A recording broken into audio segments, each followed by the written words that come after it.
আরে কি করছো? কি করতেছিস তুই দেখতেছিস না? হ্যাঁ, আর এত প্রশ্ন কেন করিস তুই আমাকে? আমার যা ইচ্ছা আমি তাই করবো। আমি বলছি আমার নেকলেস লাগবে মানে লাগবে। কেন লাগবে, কি করতে লাগবে, কি করবো না করবো এত কৈফিয়ত আমি তোকে দিব? তাই বলে তুমি আমার গায়ে হাত তুলবে? শোন, একদম গলা উঁচু করে আমার সাথে কথা বলবি না। গলা নামায় কথা বল। ভুলে যাস না তুই আমাকে 15 লাখ টাকা গাবিন দিয়ে বিয়ে করছিস। এসব ব্যবহার যে করতেছিস না আমার সাথে, আমি যদি একবার পুলিশের কাছে যাই, তোর নামে নারী নির্যাতনের মামলা দিই, সারা জীবন জেলের ভাত খাবি তো খাবি, আমার 15 লাখ টাকাও দিবি। কাবিনীটাকে ভয় দেখিয়ে মেহর ফায়দা নিয়ে আর কত অত্যাচার করবে আমার উপরে? তাছাড়া আমার বাবা মাকেও তো তুমি বৃদ্ধাশ্রমে দিয়ে দিছো। শোন, তোর এইসব কথাবার্তা না আমি শুনতে চাইতেছি না। আমি বলছি আমার নেকলেস লাগবে মানে লাগবে। আচ্ছা ঠিক আছে। এই তো আমার লক্ষ্মী সোনা।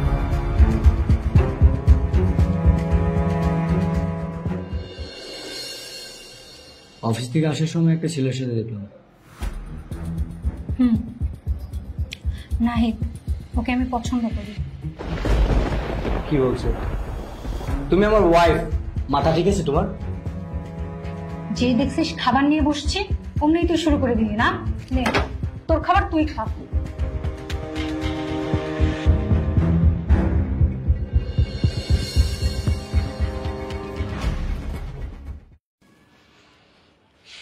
এই এদিকে দাঁড়া, তোর সাথে কিছু কথা আছে। তুমি আমাকে তুই করে বলতেছো? একদম চুপ। এনে এনে 5 লাখ টাকা। আর বিয়েতে যে গয়না দিয়েছিলাম ওটা ছিল 5 লাখ টাকা, মোট হলো 10 লাখ টাকা। তোর বিয়ের কাবিনে কত ছিল? 15 লাখ টাকা। বাকি হলো 5 লাখ টাকা। যেদিন তুই ডিভোর্স পেপারে সিগনেচার করবি 5 লাখ টাকা দিয়ে দিবি। Thank you. তোর এই সংসারে থাকার ইচ্ছা আমারও নেই। 5 লাখ টাকা রেডি রাখিস, আমি এসে ডিভোর্স পেপারে সাইন দিয়ে যাবো। আমারও না তোর মতো লোভী মেয়ের সাথে থাকার কোনো ইচ্ছা নেই। যে মেয়ে নিজের জামাইয়ের গায়ে হাত তুলে তার বাবা আমাকে বৃদ্ধাশ্রমে দিয়ে দেয়, অন্তপক্ষে তার সাথে সংসার করা যায় না। আর আমি তোর মতো লোভী মেয়ের সাথে 1 সেকেন্ডও থাকতে চাই না। যা বের হয়ে যা। দাঁড়া, আর একটা কথা, এখন একটা হিসাব বাকি আছে। এখন হিসাব ক্লিয়ার। চল।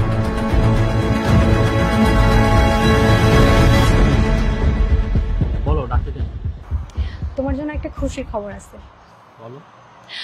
আমার হাজবেন্ডের সাথে আমার সব রকম সম্পর্ক শেষ হয়ে গেছে। আমি সম্পূর্ণ কাবিনের টাকা নিয়ে তোমার কাছে চলে এসেছি। এখন তোমাকে আমি বিয়ে করব। চলো আমরা বিয়ে করি। তোমার মাথা কি ঠিক আছে? তোমার মতো মেয়ের সাথে আমি বিয়ে করব? তুমি এসব কি বলতেছো? তুমি না আমাকে ভালোবাসো? তুমি বোঝো নাই, তোমার মতো মেয়ের সাথে রাত কাটানো যায় কিন্তু বিয়ে করা যায় না। তুমি যাও এখন এখান থেকে, আমার কাজ আছে, আমি যাবো। তাহলে এতদিন যাচ্ছিল এগুলো কি ছিল? কি করছি তুমি বোঝো না? মজা নিছি। তোমার মতো মেয়ের সাথে তো মজাই নেওয়া যায়, বিয়ে করা যায়। তুমি যাও, আমার কাজ আছে।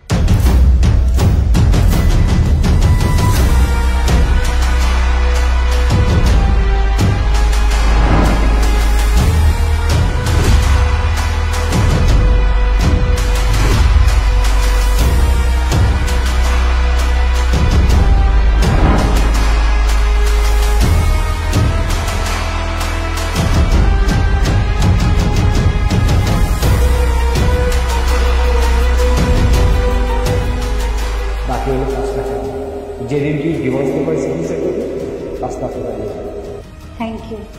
তোমার এই সংসারে থাকার কোনো ইচ্ছা আমারও নেই। আমারও না তোর মতো লোভী মেয়ের সাথে কোনো ইচ্ছা নেই। যে মেয়ে নিজের জামাইয়ের গায়ে হাত তুলে তার বাবা আমাকে বৃদ্ধাশ্রমে দিয়ে দেয়, অন্তপক্ষে তার কাছে সংসার করা যায় না।